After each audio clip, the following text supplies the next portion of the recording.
Hai, Assalamualaikum. Selamat pagi semua. Waalaikumsalam. Selamat pagi Cik Adam. Tolong panggil kawan-kawan yang lain . Kita sekarang baru 27. Kan? Semua dah sarapan ke?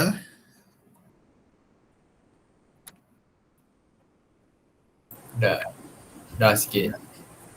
Alright. So kelas tadi habis pukul apa? Kelas CTU? 8, 9.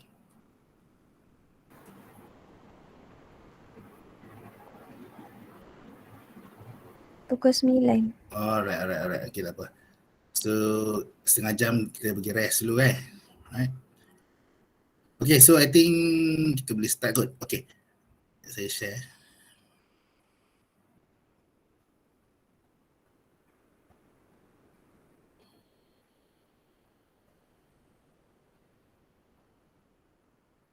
Okay, boleh nampak tak skrin saya? Boleh je. Alright, okay, baik. So kita teruskan minggu ni dengan kita punya our fifth lecture, Attribute Data Input and Management.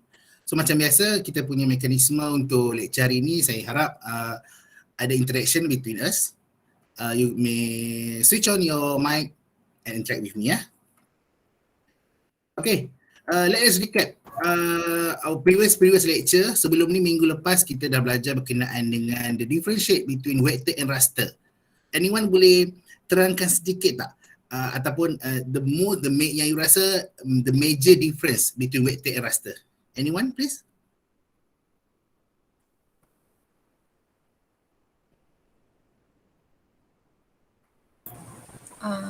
Vector. Okay, siapa nama tu? Sebutkan nama, right? Sebutkan nama you . Silakan.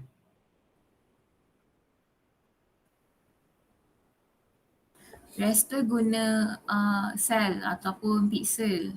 Lepas tu kalau vector. Siapa cakap tadi tu? Sorry, siapa boleh beritahu nama? Balqis. Okay, so Balqis kata raster, apa dia raster?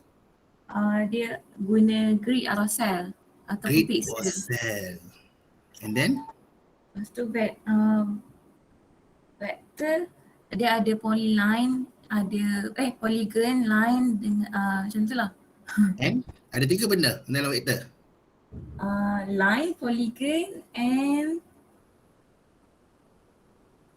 Point. point. Polygon. So mungkin semua dah kenal pasti ada major difference ataupun perbandingan yang sangat ketara.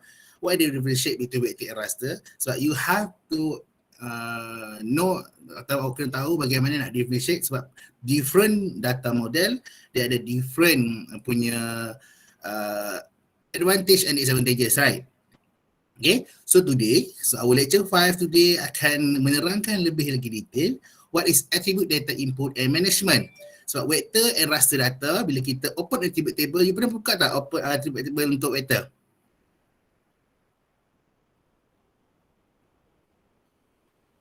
Pernah tak buka attribute table?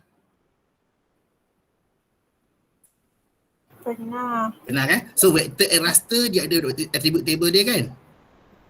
Betul ke tak? Raster ada tak? Raster ada tak attribute table? Yes. Ada juga kan? Okay, so today kita akan tengoklah the differentiate between the mungkin kita tengok perbezaan lah antara how the data input dalam vector dan juga raster. Alright? Sekejap, saya tengok ada student masuk bunyi student je. Oh, tak ada.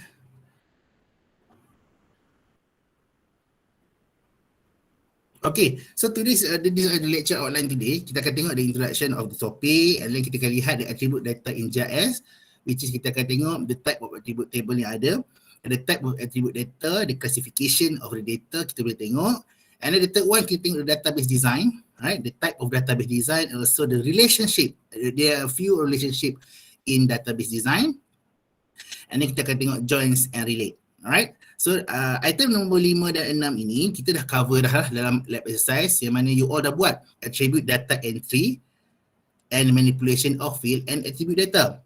Alright? Sebagai contoh, attribute data entry. Apa yang you buat dalam projek sebelum ni untuk lab exercise? You ada buat apa? You ada buat create field tak? Still remember? Hello?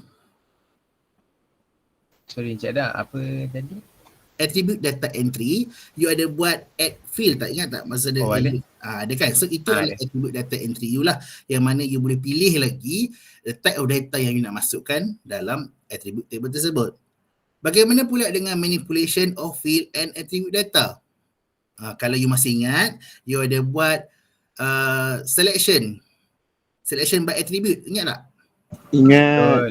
That Ya, one betul. adalah how you manipulate the attribute data ataupun table tu lah. You ada banyak attribute table kan? You ada info banyak kan? So how you want to select that, ataupun macam mana you nak tunjuk, ataupun mana you nak hide dia punya data, itu adalah manipulation of it data yang you dah explore masa lab exercise.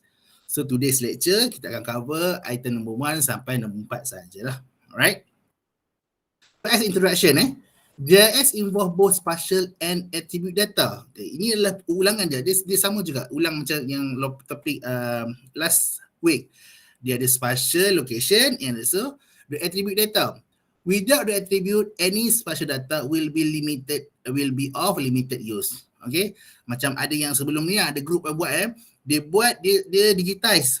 You buat digitize spatial. You buat spatial location you buat point, you digitize point, you digitize line ataupun you digitize polygon, tetapi you tak update dekat attribute table. Okay, so dia meaningless lah. Sebab you tak ada info berkenaan dengan apa itu line tersebut, apa dimasukkan dengan lokasi peletakan point tersebut. Apakah dimasukkan dengan panjang sungai tersebut. Kalau you buat river, you digitize river. Tapi you tak nyatakan dalam attribute table, you tak update the attribute table, apakah nama sungai, okay, ataupun the type of river, itu membuatkan data spatial data tersebut limited use. Ini yang dimasukkan spatial attribute table tadi lah. Alright. Spatial relate to geometry or spatial features, sama ada point, line or polygon. Okay. Attribute describe the characteristic of spatial feature and stored in tables ataupun attribute table tadi So untuk yang last week kita dah go through berkenaan dengan spatial berkenaan kita tengok geo-relational, object oriented, and kita ada topologi, non-topologi berkenaan dengan spatial tersebut.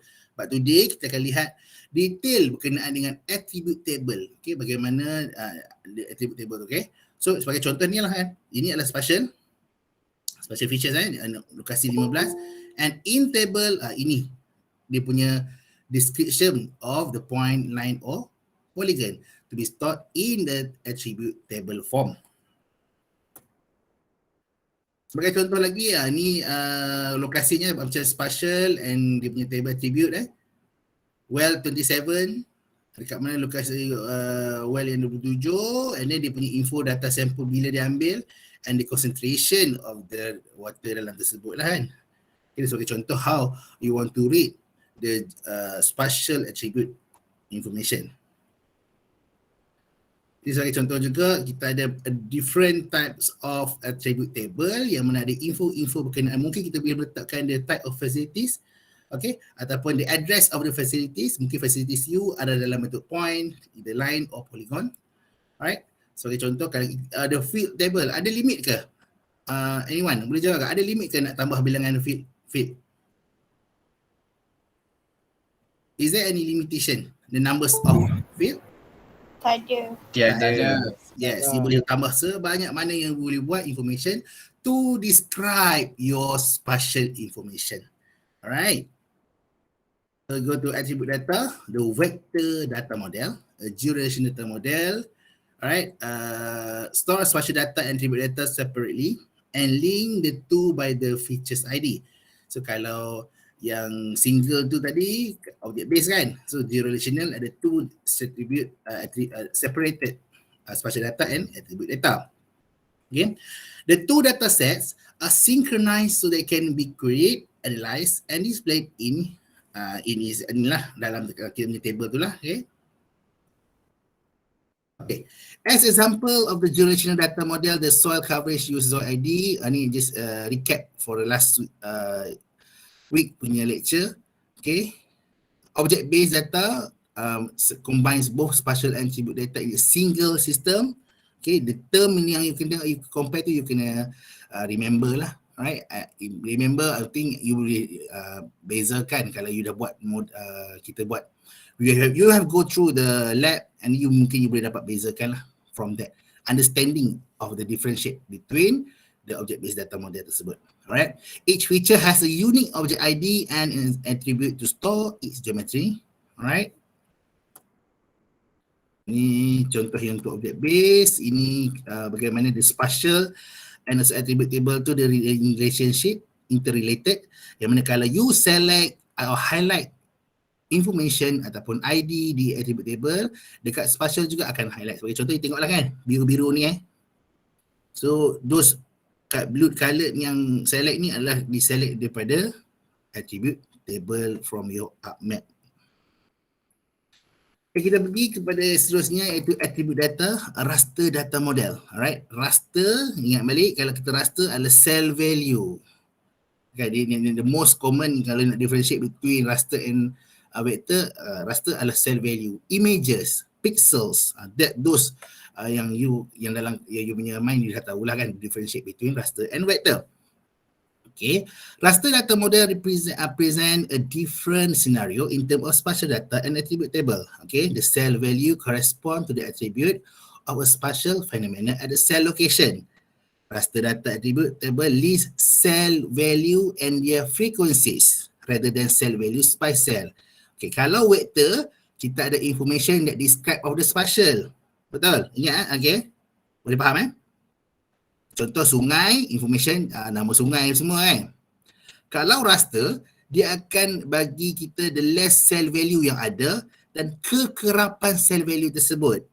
Sebagai contoh, okay, contoh object ID okay, dia ada value 160.101. Berapa kali ada nilai 160.101 ni adalah count sebagai 142 kali. Ada 142 kali. Okay, semacam juga dengan object ID, value and count. Kalau kita tengok kat sini, okay, a value attribute table lists the attribute of value and count. The value field store the cell value and the count field store number of cells in raster. Berapa kali bilangan sel dalam satu raster tersebut. Untuk yang lebih jelas, saya tunjuk yang ni lah. Okay, dalam satu images, you just imagine satu images satu raster file. Okay, dalam raster file ni mungkin ada 3 value. 0, 1, 2. Okay, 0, 1, 2. Kalau 0 ni ada berapa kali, contoh kalau 0 ni warna merah lah Kalau contoh 0 ni warna merah, ataupun kalau dalam gambar dalam this example, 0 ni InnoData, 1 tu menunjukkan coniferous forest, 2 ni adalah menunjukkan mixed forest. Okay, so kalau tunjuk berapa bilangan 0, 45 kali, ada 45 cells here. Berapa cell count untuk coniferous forest? Ada 50 value value 1, 50. 2, 20. Okay.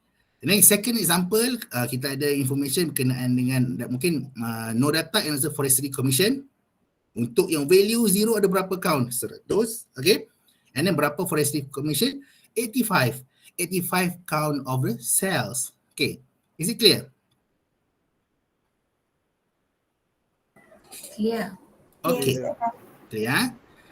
And then we go to attribute data in JS, type of attribute table. Macam mana kita nak read the attribute data tersebut? Mungkin you kata, Encik Adam, kita dah tahulah baca attribute data sebab you dah buat lab exercise. Okay. So this one just the theory behind your exercise behind lab exercise tersebut lah. Okay, ni the theoretical part. Alright. So kalau kita tengok ia punya, yang ni mungkin dah selalu dah tengok kan attribute table kan. Tetapi kita nak perincikan the theory part of the attribute table. Yang pertama adalah attribute data are stored in tables, table form ataupun attribute table yang you buka dekat you punya map, right click properties, open attribute table Kalau itu kalau you dah mahir lah, I think you dah 3 lab you kacang Buka attribute table, you dah tahu dah Okay, ini adalah attribute data stored in tables. Organized by row and column. Okay, kalau attribute table, ini adalah row dan ini adalah column. Column itu adalah kita punya field lah. Add field ataupun add column, itu adalah dikatakan dengan column. Okay. Each row represent a special features, each column describe a characteristic. Bila kita describe characteristic tadi, yang field tadi itulah kan. Describe characteristic of, contoh lokasi label ID1, the pH value dia berapa, the depth berapa, how is the fatality. Itu adalah dia punya describe a characteristic of a spatial. Alright. And the intersection of a column and row shows the value of particular characteristic of a particular feature. Alright. A row is called a record. A column is also called a field or item. Okay. There are two types of attribute table kalau kita tengok, ada feature attribute table and non-spatial data table. Kita pergi yang pertama iaitu feature attribute table, yang mana dia terus kepada the lokasi ataupun the description of the spatial data. Okay, every vector data set must have attribute table. Okay, georational data model ataupun feature attribute table must have feature ID to link to feature geometry. Mesti ada ID tu, maksudnya kalau ID dekat spatial dia satu, table tu nak relatekan dengan dia punya spatial tu mesti satu jugalah. So you want to describe the spatial location yang punya information tersebut. Okay. Object-based data model, feature attribute table has a field that store the feature geometry. Okay.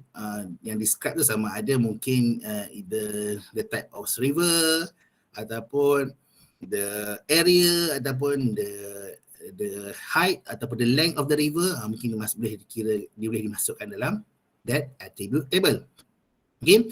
Feature attribute table also have default field that summarize the feature geometry such as length or for line features and area and perimeter for area features. Okay, kalau you tengok sini lokasi, you pernah tak tengok ada bila you buka you punya attribute table and then you boleh antik-antik kan, tick and untick. So this yang ni yang menunjukkan ke mana lokasi perincian yang punya spatial and also attribute table tadi. Tapi yang kedua pula yang kalau tadi kita tengok describe ataupun satu spatial. Kali ini pula non-spatial data attribute table ni yang mana table does not have direct access to geometry or feature but has the field to link the table to the feature attribute table whenever necessary. Okay. Information yang ada dalam table tersebut kalau kita boleh contoh untuk non-spatial data attribute table ni adalah okay, kita ada limited text file, kita ada base file, Excel files atau file managed by database software package such as Oracle, Informing, SQL and SQL Server. Okay, maksud kat sini adalah kalau saya tunjuk contoh, okay, tak ada contoh. Okay, bila kita open table kita kan, kalau spatial data dia tunjukkan dia punya line ataupun dia punya type ataupun dia punya name of the river kan. Tetapi kalau non-spatial data attribute ni dia akan link kepada information yang lain, information yang luar. Sebagai contoh, you tengok attribute table tersebut dia ada Excel files yang link to that spatial data. Itu jelas ke? Jelas. Jelas kan? Nampak perbezaan dia? Spatial data and non-spatial data. Bila spatial data dia tunjukkan dia spatial data description lah. Kan lokasi, nama yang macam kita cakap tadi kan, the length or the parameter, itu adalah spatial data. Tapi bila non-spatial data adalah dia akan relatekan dengan table yang lain. Sebagai contoh yang simple adalah Excel file lah. Yang lain-lain ni you just tahu je lah what is the other non-spatial data yang boleh dimasukkan dalam attribute table kita. Okay. Okay, kita pergi yang kedua iaitu attribute data in JS, type of attribute data. Okay, classify attribute data by two data type and measurement scale. Kita pergi yang pertama data type. Determines how an attribute is stored in JS common type. Kita ada 4 ni lah.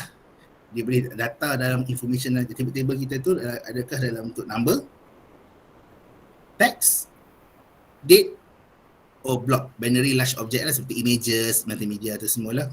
Okay, ini adalah data type yang boleh kita masukkan dalam table kita tersebut lah. Sebagai contoh, text ni lah. Kalau kita nak buat ni layer ataupun kita buat river name ataupun kita nak buat nama jalan, itulah kita guna text lah. Right? Numbers, mungkin kalau kita nak buat berapa kawasan, ada berapa jumlah meja dekat satu kawasan tersebut ke kan, itu it's all numbers lah. And also text sama jugalah yang tadi sebagai contoh Okay, untuk scale measurement group attribute data into 4, bila you masukkan, kalau if you still remember, I think saya terus bagi you all tutorial berkenaan dengan macam mana nak buat add field and the type of field tersebut ini adalah yang the scale measurement type tersebut lah. Bila you nak buat add file ni, you ada satu kalau satu pop up keluar table tu, artinya you nak masukkan adakah ia dalam bentuk nominal, ordinal, interval ataupun ratio. Yang ni perasan tak?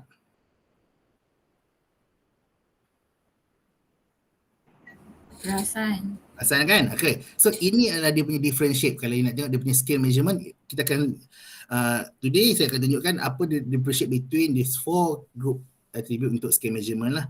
Yang pertama adalah nominal. It describe different kinds of data. Example, and use type or soil type. Nominal nominal name. Kalau jangan you nak remember, nominal name can describe different kind of data lah. Okay, land use type, soil type and others lah. Alright.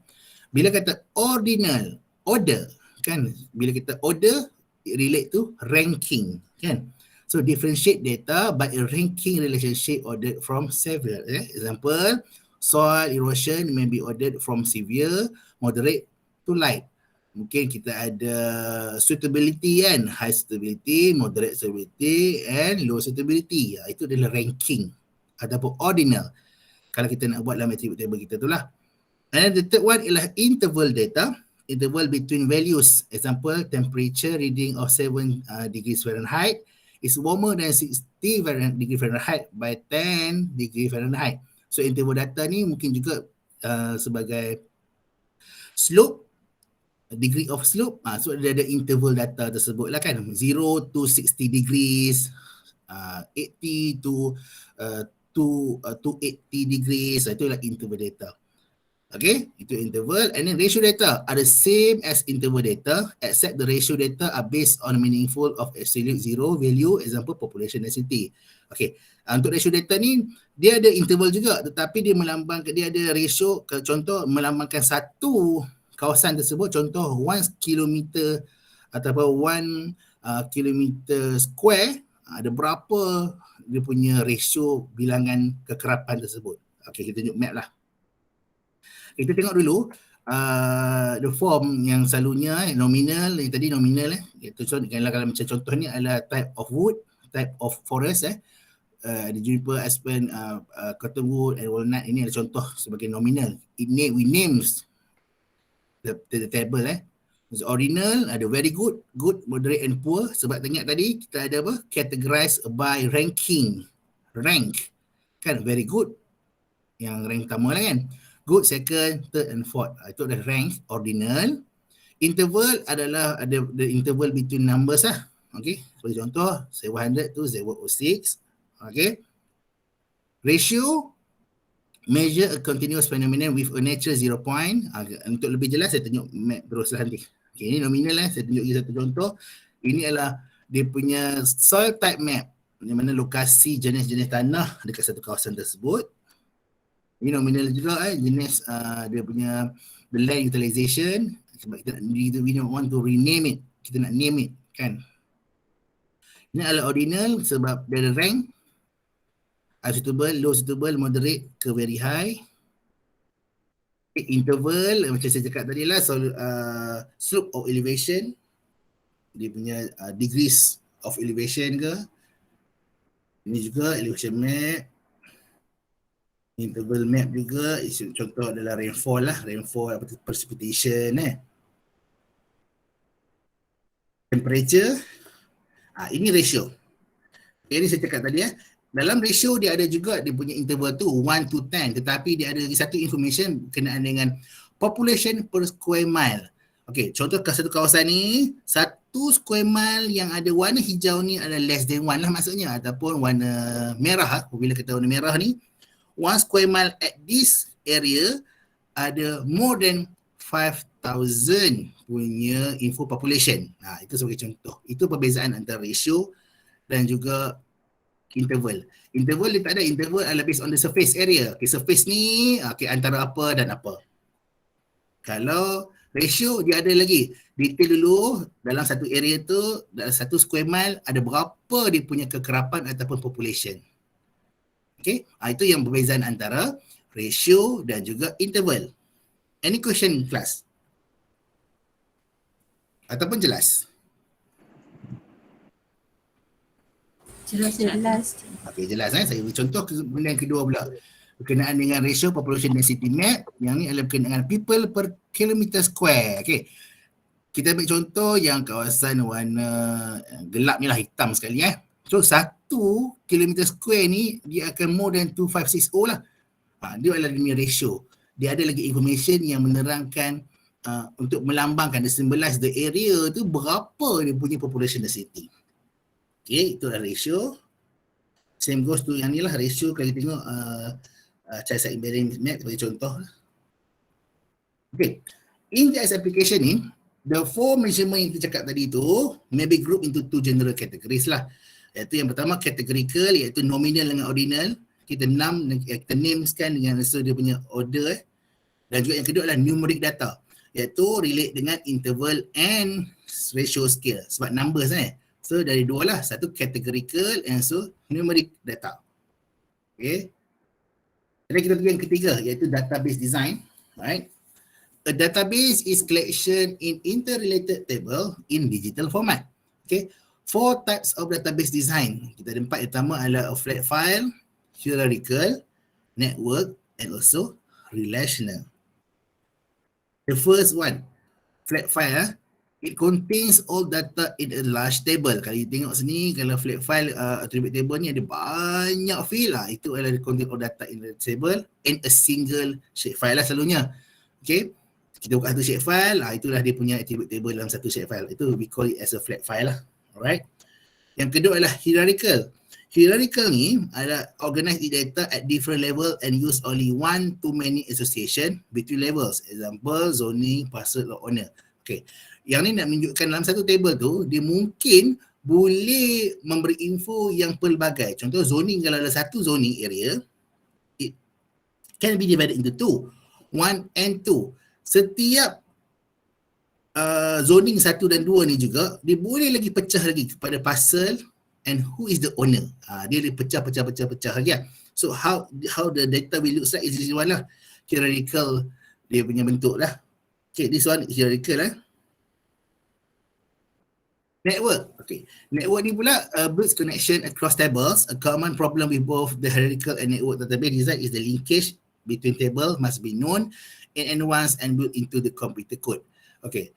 Bila network pula, basically adalah combination hierarchical ni, bayangkan hierarchical ada 2 hierarchical lah. So it interrelated between 2 hierarchical dan we name it as a network. Okay. Tetapi bila kita nak buat network ni, kita kena ada satu item yang kena sama between 2 hierarchical. Contoh ada satu, kita ada zoning, kita ada owner. Alright. Dalam zoning and owner ni kita ada kena satu ID yang sama. Baru kita boleh jadikan dia satu network.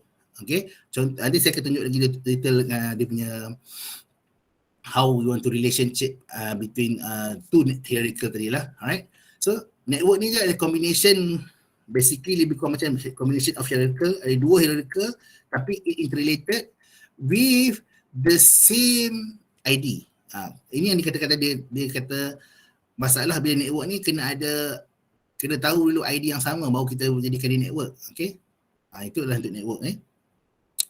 A relational database is a collection of table, also called relation, which can be connected to each other by keys. Widely used in JS for database management. Relational database design is simple and flexible. Sebab tu kita lebih kepada penggunaan relational dan ada a few type of relational yang kita boleh gunakan lah untuk kita combine. We have one attribute table and the second attribute table. Kita nak info dia interrelated, kita guna relational lah. Alright. Situation untuk relational database design ni, sebagai contoh kita ada parcel ownership yang pertama. Kita ada first attribute table ataupun shapefile. Second shapefile pula kita ada parcel layer. So macam mana kita nak combine atau kita nak combine lah, kita nak relatekan antara dua attribute table tersebut.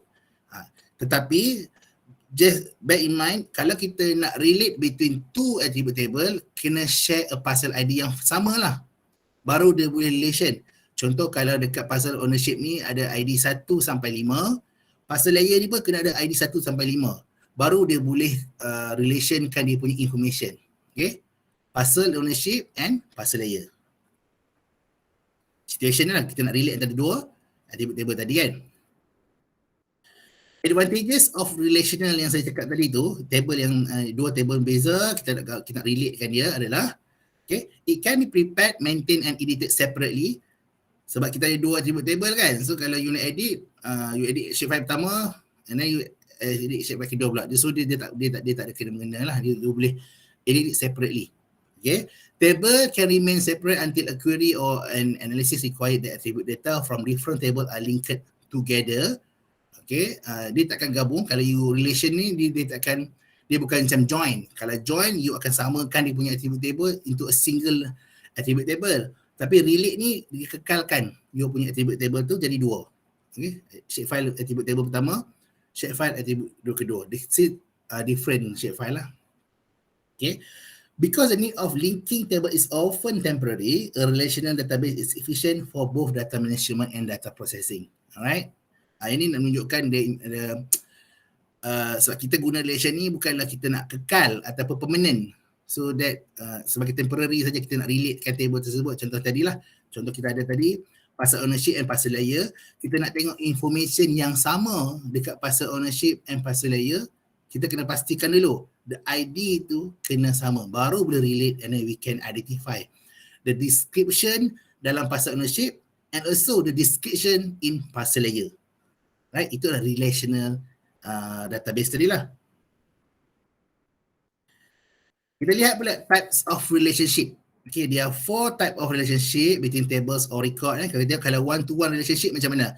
Ini yang saya masukkan tadi kan. Saya nak masukkan contoh kalau kita ada satu county, satu kawasan ni adalah Clarke County kan. Satu kawasan ni Clarke County. Information yang dia nak masukkan sini adalah dia nak masukkan population change. Berapa population change yang dekat Clarke County ni? Ada plus 3 kan. Contoh plus 3 percentage. Plus 3. Tetapi apa yang wajib kena ada tadi yang saya katakan tadi adalah ID. So ID ni kena sama. 1033, 1033. Baru kita boleh relation yang sama lah. Baru dia can be related. Clarke County adalah mempunyai ID 1033 dan mempunyai population 3. Inilah one to one. One and only one record in a table is related to one and only one record in another table. Okay, ada jelas ke? One to one relationship.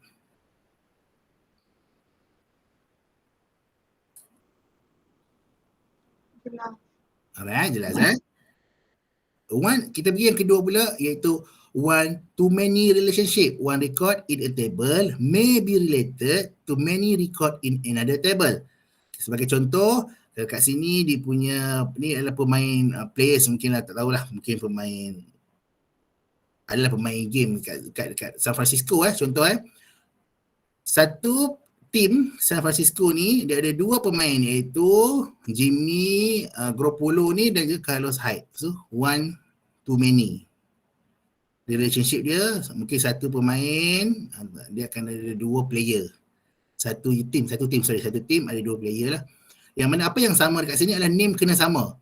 Baru dia boleh relationship tu ada dalam table tersebut. Macam tadi ID yang sama kan. Yang ni adalah name yang sama. So baru dia boleh relationship. Okay, ini jelas contoh kedua.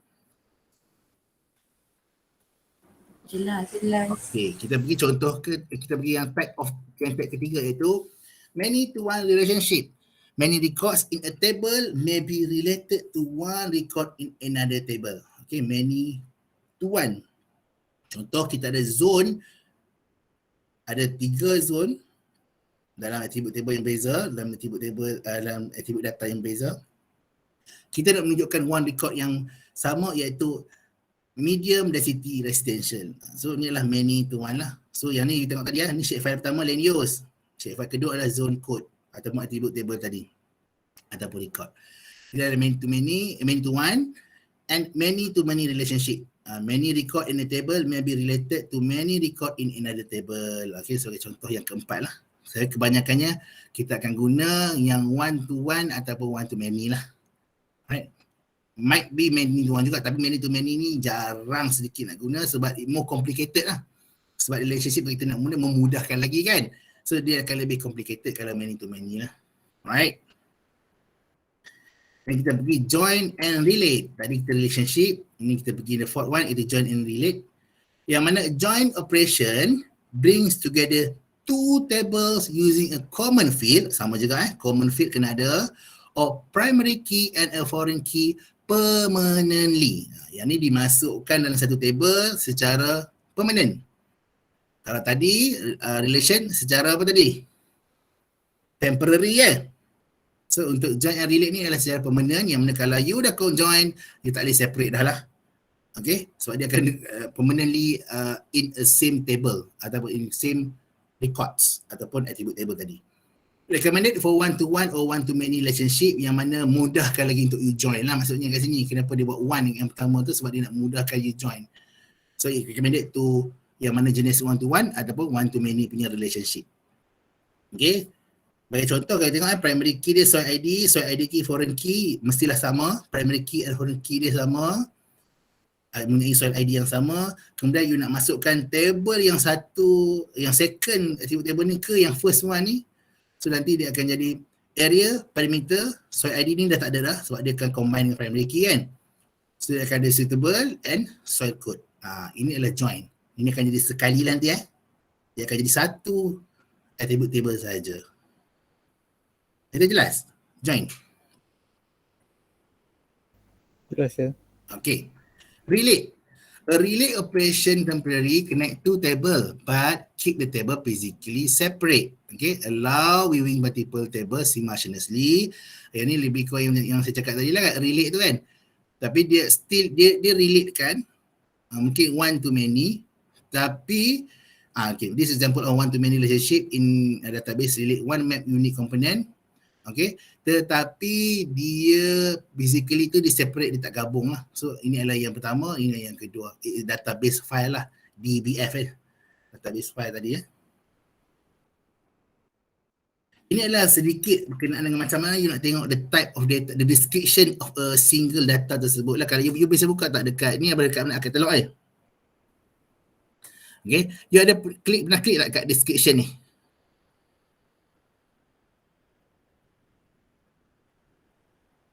Pernah explore tak? Tak pernah So sebenarnya kalau you nak tahu Tak pernah. Pernah tak pernah? Okay, tak apa. After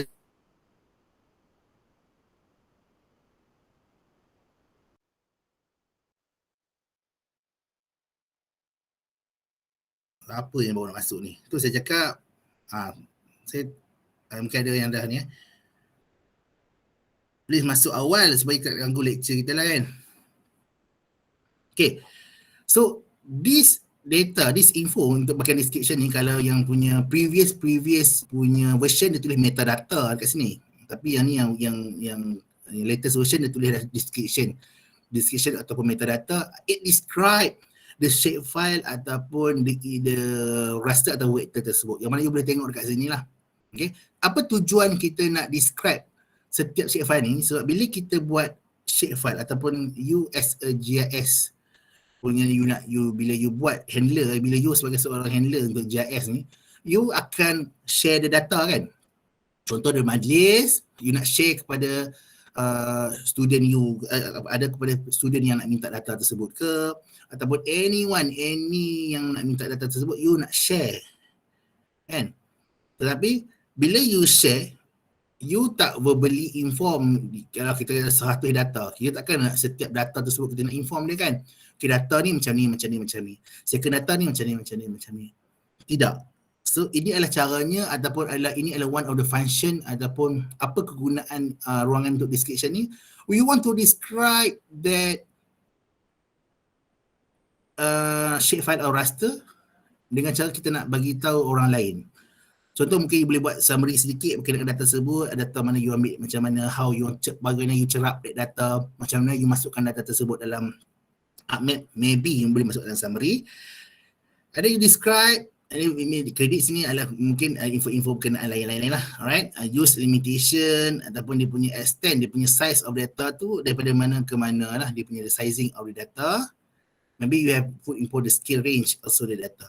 So ini adalah kegunaan untuk description tersebut lah, yang mana you want to give know to others without verbally you inform, you buka je lah katalog tu, you tengok semua dekat situ. It include lah semua kalau you tengok. Kalau you buka katalog ni, kalau kat description tu, okay, kalau dekat katalog 3 tu, you boleh tengok dah kan dia punya info-info lain-lain So kat description ni adalah tambahan lagi yang you boleh masuk, yang mana you boleh edit that info. Okay. So tadi macam tu jugalah, kalau you nak share kat kawan you, without verbally you inform them, you boleh masukkan kat sini lah.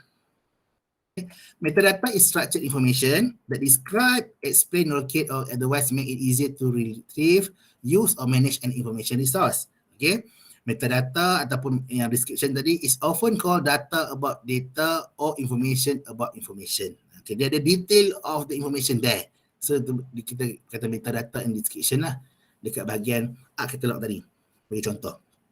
Okay, usually prepared and enter during the data production process. Data production bila kita buat digitizing ataupun bila you dah buat buffer kan, you akan keluar shapefile yang baru kan, so you update that data dekat situ. Apa yang you bufferkan kan, dari mana information data tersebut, itu yang you boleh masukkan information dekat bahagian description lah.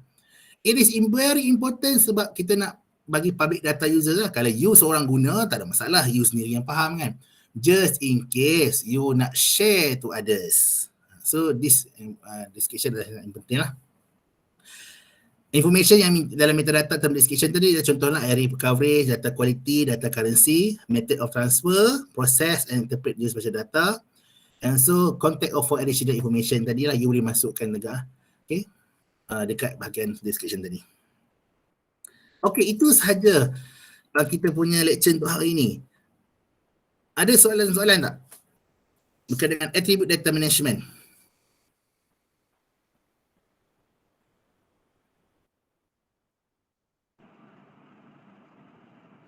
Cik Adam, Ya saya. saya nak tanya yang macam yang metadata tadi tu, kalau kita nak edit dia punya summary apa tu just klik edit dekat yang sebelah print tu ke? Betul. Ataupun, gitu je. Kita edit saja, nanti you akan tengok lah dia punya summary, boleh edit summary, boleh tambah. Sebab contoh data yang ni saya ambil ni adalah data daripada lab kita. Data lab tu sendiri pun sebenarnya dia tak buat dia punya description. Kalau you tengok I klik show trees ni, satu lokasi dekat sana there's no summary for this item, there's no description, tapi dia ada extend yang mana ni automatic lah, yang mana dia tunjuk dia punya lokasi data untuk node point ni adalah between this extend. Information pun dia kurang lah. Tapi kalau you nanti kalau you tengok dekat data-data daripada mungkin you dapat daripada majlis mungkin dia ada information ni dengan detail lah. Alright? Okay, terima kasih Cik Adam. Okay, baik. Sama juga dalam you punya final project nanti, kalau you nak tengok data tersebut where's your data come from, ini adalah lokasi-lokasi yang you boleh gunakan lah, yang mana you nak describe that data, how you want to describe data yang you dah dapat ataupun data yang you telah buat. Okay, any other question guys?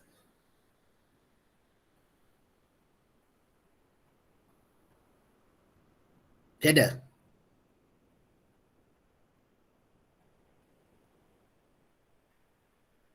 So saya rasa tak ada lah kot Tak ada lagi Cik Adam. Tak ada lagi. Okay, tak ada. Alright. So you boleh baca balik kemudian, anything you boleh tanya saya lah. Alright. Okay. Itu sahaja lecture kita untuk hari ini. Kita akan terus sorry Puan Mas, ada tambahan ke Puan Mas? Tak ada. Okay, carry on. Alright. Okay, kita akan teruskan kita punya briefing last kelas. Semalam lah saya dah bagi kita punya briefing tapi sebenarnya hari ni ada revise sedikit berkenaan dengan briefing tersebut, yang mana you boleh tengok dalam kelas ni saya dah masukkan dah dia punya brief. Okay, let me share your brief lah, your current brief. Okay, sebelum saya cerita ni, ada tak soalan-soalan yang kenaan dengan brief ni? Yang nak tanya? From kelas-kelas? Semalam punya kelas?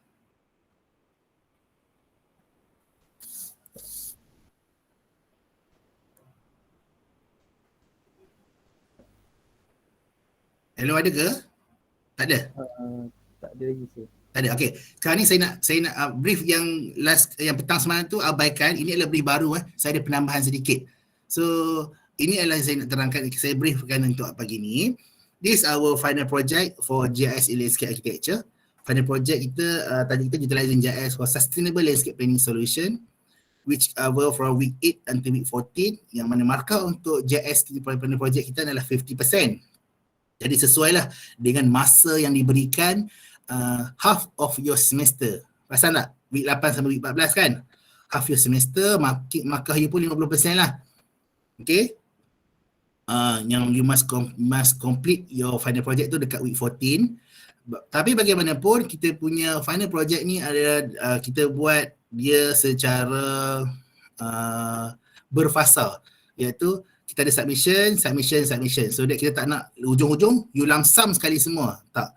So kita ada secara berfasa lah. So previously tengok ada second submission saja kan. So saya telah buat kepada 3 submission, 3 fasa, iaitu first submission adalah on 24th 2021 tahun ni. Second submission and third submission adalah pada tahun depan lah. 1st January lah, 31st and 28 punya January. Sama 8 malam. So you kena tengok lah. You kena tengok first submission, second submission, third submission bila. Ini adalah perkara biasa. You nampak skrin saya kan? Nampak tak? Nampak saya dah. Nampak cikgu. Understanding plagiarism, intentionally, unintentionally, plagiarism is still plagiarism and thus must be avoided. Ringkasnya, jangan tengok senior. It different. Semester 1, 2, semester 5, semester yang berbeza, it will have different requirement. So you jangan tengok your punya semester, your senior lah. Sebab memang akan berlainan. Sememangnya akan berlainan lah. Okay. So I think you dah baca introduction. Ada tak soalan kena introduction? You faham kan tujuan untuk kita nak buat landscape, kita nak buat landscape planning ni, kita mesti ada dia punya analisis dia, macam mana kita nak guna GIS untuk kita nak perform the analysis, and maybe kita boleh suggest what we want to do for that certain area lah. Okay. So the purpose, what we map feature table, map analysis and GIS output, we are map in ArcGIS. Kita masih menggunakan lagi ArcMap and ArcGIS. Saya tak minta you guna lain-lain software lah. Kita guna yang software yang sama. At the end of course, students should be able to explain the basic technical analytical skill using desktop application, landscape resource, land use and spatial planning. Okay, end of your plan project lah. Kita tengok yang kedua. Okay, in group of 4, macam yang saya dapat petang semalam, thank you for the set 16 group. Markah 50% for entire course, 100% markah yang ada untuk setiap assignment tersebut. Yang pertama, a clear content, project brief, introduction and overview. Second, GIS flowchart, clear with appropriate and correct map information. GIS technical skills, a clear description of map information. Sama juga macam you punya lab work kan, kita nak tengok flowchart you and technical skill you, and then yang ni tambahanlah project brief, introduction ni kena detail about the project and overview. And the fourth one, GIS written report, write a clearly and concisely report. Nanti saya akan bagi contoh macam mana you nak write report ni, dia ada template lah. Okay, kalau you tengok item 1 sampai 3 ni adalah in your board, kalau you boleh tunjuk dalam you punya board. Tapi bila you dah finish your board punya production, you kena buat a written report, a write up to explain what, why, anything about your project lah. Okay, clearly and concisely report. Alright. Assignment brief, there are many landscape planning issues and problems that the society in Majlis Bandaran Johor Bahru is facing. Okay, sebab kita semester ni you dah pergi dekat site and you dah belajar You dah kenal dah site Masjid Mandaran Johor Bahru tu kan. So saya nak gunakan site yang sama juga. Sebab you akan memudahkan you lah. Sebab you dah tahu dah kawasan tu apa masalahnya kan. Okay.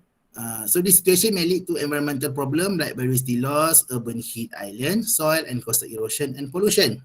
Thus, use GIS to explore patterns, answer question and solve problem about any topic that you prefer. Okay, pilih topik yang mana you nak by choosing more than one GIS analysis that you have experienced in your previous exercise. You need to provide detailed process of that analysis.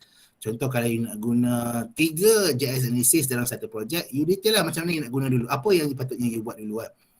Which analysis you come first. Analysis 1, analysis 2, analysis 3. So the more complex your punya project, the more marks will be given lah.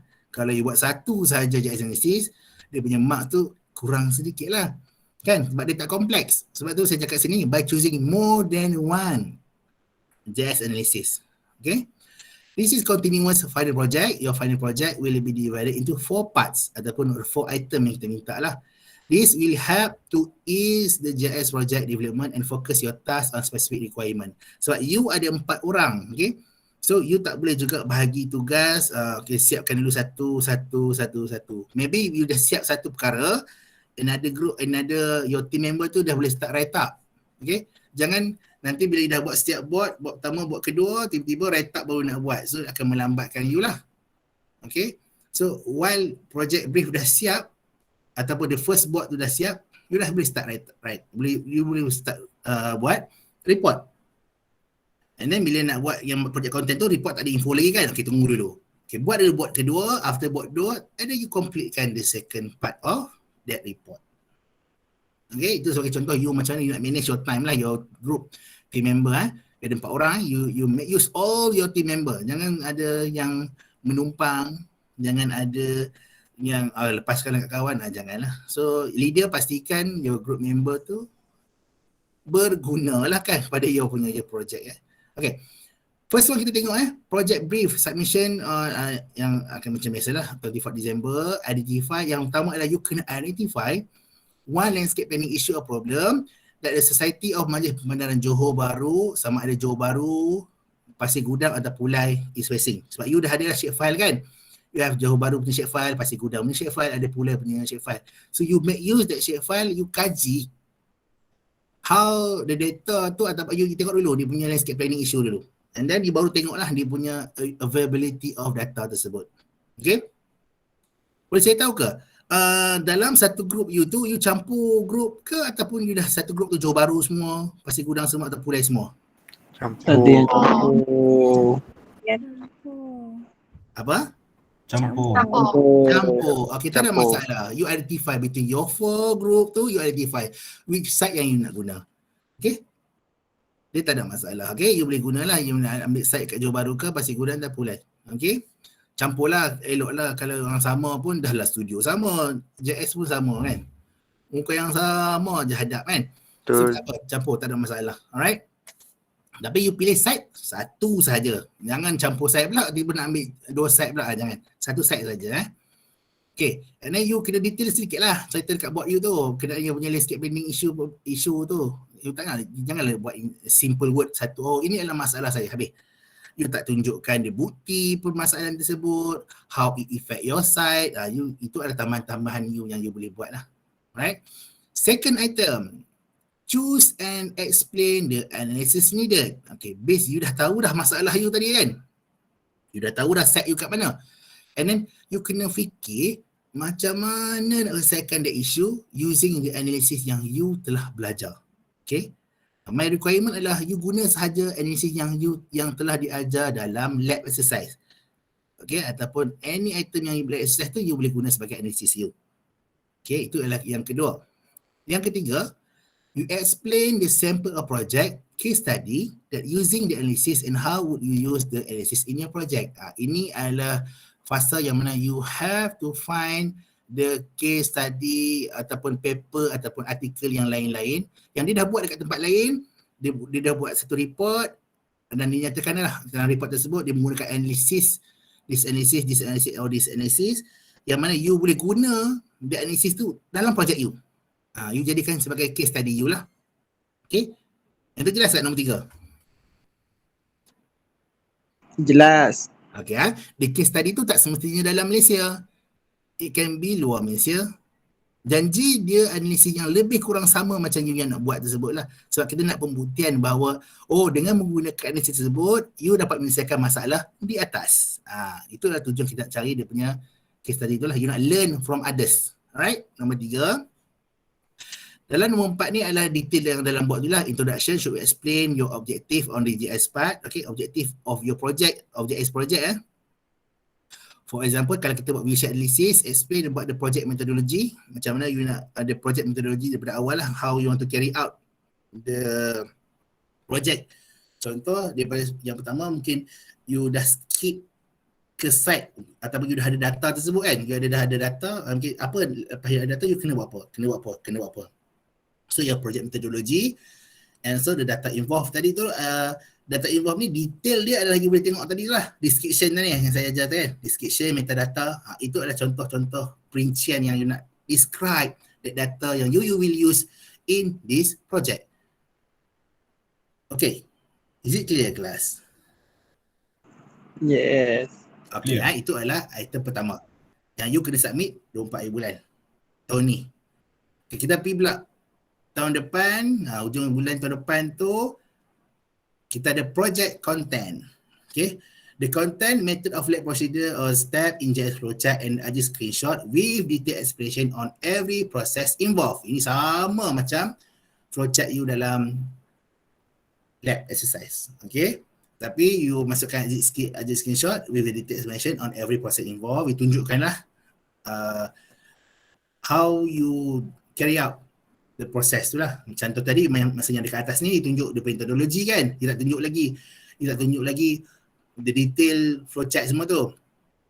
Tapi bila dekat content, you dah kena tunjuk lah flowchart you and then your screenshot sedikit dia punya paparan dekat map tersebut lah. Jangan screenshot macam tu saja. Screenshot and locate apa yang you nak masukkan dengan tersebut lah. Okay, contoh kalau kita open file dekat mana open file tersebut, you locate, you highlight sedikit lah. You jangan screenshot biasa saja kan. Saya pun tak kena cari-cari pula. You open dekat mana ni kan. So you just locate open file tersebut dekat mana. Ataupun you kata ni nak buat analysis, you nak buat buffer, multiple buffer kan. You screenshot lah dekat multiple buffer tu and then you locate kan ataupun you highlight kat dekat tersebut. Okay. And then result, provide the map outcome with supporting images, table or chart. Okay, you punya result tu kalau contoh kalau you buat buffering, you buat buffer contoh kalau buat buffer, you ada keluarkan dia punya map kan? Betul tak? So that map yang you gunakan untuk sebagai punya result tu lah and explain the map. Jangan sama cakap, you kena describe that map lah.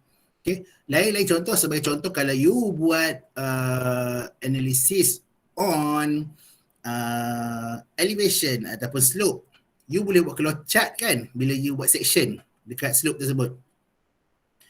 Itu yang you kena buat keluarkan lah. So those result ni yang kita nak tengok nantilah bila you dah settlekan semua benda dekat atas-atas ni. Alright. And then discuss your result. Discuss your result. Bukan hanya letak saja gambar yang letak dia punya ni kan. Dia punya gambar jangan letak gambar saja. You have to discuss lah. You ceritalah experience, give your judgment on how the analysis help in your design project and suggestion in the future. Alright. Settle berkenaan dengan project content. Ini jelas tak? Jelas, Adam. Okay, kita pergi yang ketiga, iaitu yang ni kena submit sama juga dengan 1 dan 2, iaitu video presentation. It consists of both part lah, project brief punya board dan juga project content. You may use your poster presentation lah, okay, sebagai you punya material of presentation in duration of maximum 5 minute only, jangan lebih-lebih, okay, minimum 5 minute only saja. You tak perlu detail, you tak perlu cerita detail. Just I want to know your understanding, how your analysis tu membantu dalam you punya project.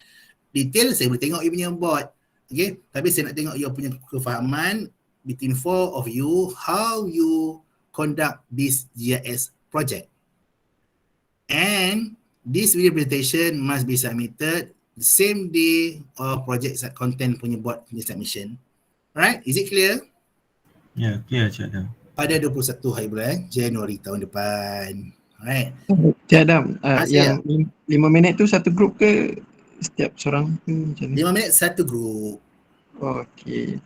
Buat interaktif yang sebenarnya mungkin kan. Okay, kalau you rasa macam 5 minit untuk 4 orang tu Encik Adam alah nampak macam laju. Okay, saya nak ingatkan untuk video jangan lajukan suara. Use your own punya kelajuan tu Ada kadang you dah rakam, you cakap slow and then you buat laju tu. Itu tak boleh Nak bagi cukup 2 minit juga dia buat macam tu jangan tak boleh. Okay. Kalau 4 orang tu you rasa Encik Adam tak boleh lah 4 orang nampak macam banyak sangat orang nanti take time. Tak apa, you boleh buat into 2 orang pun tak ada masalah lah. Okay. Last iaitu GIS Written Report or Article. Submission ni adalah pada 28 kalau you tengok 21, 28 seminggu. You janganlah bila dah siap projek 2 baru nak buat. You ada seminggu saja nak buat report ni. Salah cara tu. So once you dah finish project brief ni, you dah start dah boleh buat report ni. Okay, bila dah sampai dekat board kedua ni, mungkin ada bahagian dekat artikel ni you tak boleh buat report lagi, you tunggu hold dulu. Okay, hold dulu and then siapkan dulu project content, baru you continue. So bila you dah siap project content ni, you ada seminggu untuk buat another you punya project, you punya report and then you submit. Okay, boleh? InsyaAllah boleh. Plan your work. Okay.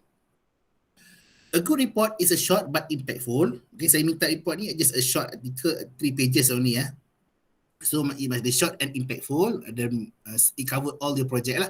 So make sure every word counts. Each sentence should clearly communicate the important points in your project. Okay. This report should be understandable to readers who are not familiar with your topic. You may download the template report here. So ini adalah template you yang boleh nanti dia akan tunjukkan lah dia punya template yang mana you kena cover in your report item-item yang ada dalam report tersebut. Okay, expected outcome ada 4 benda tadi lah. Satu, buat A1 poster, satu saya letak satu je jangan buat 2 maksimum. A1 maksimum untuk project brief, yang second A1 adalah untuk project content. Item ketiga kena ada video recording 1 dan 2 ni kan. And nombor 4 adalah 3 pages A4 size GIS report lah. Dalam dokumen and also PDF format saya nak dua-dua. Alright. Clear?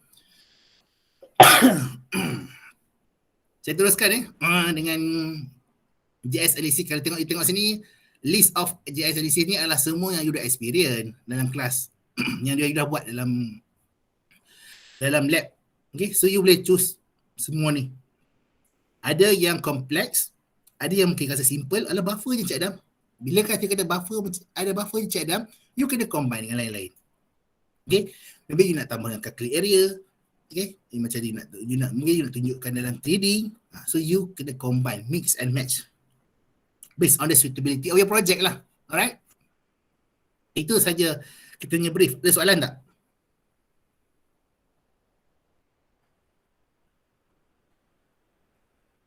Ada soalan berkaitan dengan brief?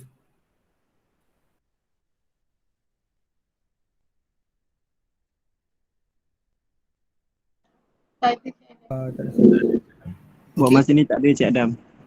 Alright, tak apa. Mungkin soalan tu akan datang bila you start discuss dengan lebih detail lah. Alright, you may ask me or other instructors.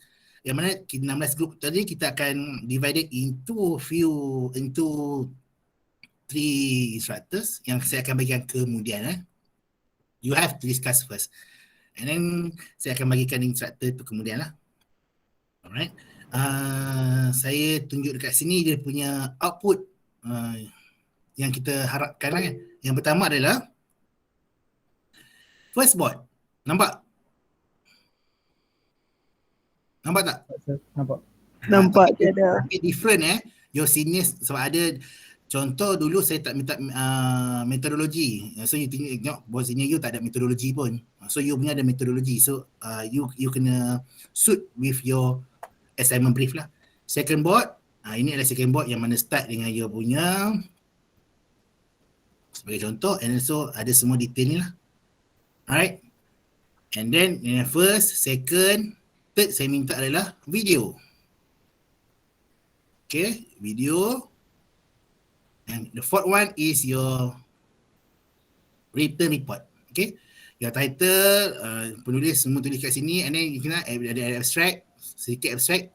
Detail on how you want to create the abstract ada dekat sini lah, you boleh baca So ini just a template yang mana you boleh fitkan dengan your punya project lah. Introduction, literature review, methodology. So actually semua item-item ni yang you pasal ni, conclusion, analysis and finding ni adalah item yang ada dalam board 1 and board 2. So you kena buat kerja 2-3 kali. You hanya mereportkan board 1 and board 2 ni buat dalam grafik. You tak ada proper ayat yang nak cerita. Contoh kalau objektif ni ada buat 1, 2, 3 saja. You tak buat dalam return, you tak buat dalam write-up kan. So you convert it into write-up in this template. Jelas? Jelas. Siapa kata jelas tadi tu? Muhammad Amin nama dia. Muhammad Amin. Okay, itu sahaja saya punya brief untuk assignment, untuk final project. Last saya tanya, is there any question?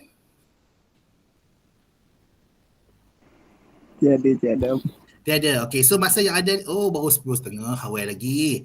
Okay, masa yang ada ni, you discuss lah sebab ada item baru ada item baru iaitu kena report so you discuss your time. Kalau saya tengok sini, saya bagi untuk sehingga minggu depan, you try tengok your punya subjek-subjek lain, adakah dia bertindih dengan your punya submission, please let me know and maybe kita boleh arrange dengan masa yang lain lah. Okay. This one is in order to help you, untuk saya bantu awak bantu saya lah. Awak kena tengok lah you punya subjek lain Saya tak nak awak rasa terbeban. Tapi this requirement ni kalau saya susun ni adalah the best fit time lah kan. Kalau you tengok first board saya bagi 2 minggu, second board tu lama sikit, saya bagi 4 minggu sebab you ada kena buat dalam AJIS, you kena buat apply AJIS dalam ni. Seminggu lagi untuk you finalize your report. Itu sahaja. Alright. Okay, itu sahaja daripada saya. I think kita boleh tamat kelas kita hari ni. You all boleh continue with your discussion. Boleh? Boleh Cik Adam. Itu saja, terima kasih. Assalamualaikum. Waalaikumsalam. Terima kasih, Cik Adam. Thank you, Cik Adam.